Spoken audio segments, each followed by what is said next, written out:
সে দেখল মুখোশধারী লোকটি তার নিজের নিথর দেহটিকে মেঝের উপর টেনে নিয়ে যাচ্ছে। দেখুন, সে একটি বিশেষ সিকিউরিটি ক্যামেরা পেয়েছিল যা তাকে ভবিষ্যৎ দেখতে দিত।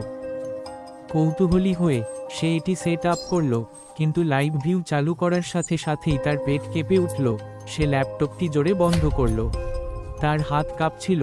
ওটা সে ছিল, মৃত। সে গভীর শ্বাস নিল এবং নিজেকে আবার দেখতে বাধ্য করল। বারবার, প্রতিবার মুখোশধারী লোকটি তার মৃত দেহটিকে মেঝের উপর টেনে নিয়ে যেত। সে ইন্টারনেট ঘেঁটে মুখোশটি খুঁজছিল। কিছুই মেলেনি। কয়েকদিন ধরে সে প্রায় ঘুমায়নি। প্রতিটি শব্দ তার বুকে ঝাঁকুনি দিত। তারপর এক রাতে একটি তীক্ষ্ণ শব্দ বাড়ির মধ্যে প্রতিধ্বনিত হলো। সে স্থির হয়ে গেল। ওটা ছিল পায়ের শব্দ। সে ছুরি ধরল এবং নিচে নামল। অল্প আলোতে সে তাকে দেখল। সে ঝাঁপিয়ে পড়ল। সংগ্রামটি দ্রুত এবং হিংস্র ছিল। ছুরিটি বারবার গভীরভাবে ঢুকল, যতক্ষণ না দেহটি ভেঙে পড়ল। সে বাতাসের জন্য হাঁপাচ্ছিল, হাত কাঁপছিল। ধীরে ধীরে সে নিচে নেমে মুখোশটি খুলল। তার নিজের মুখ তার দিকে তাকিয়েছিল। তার পেট উল্টে গেল।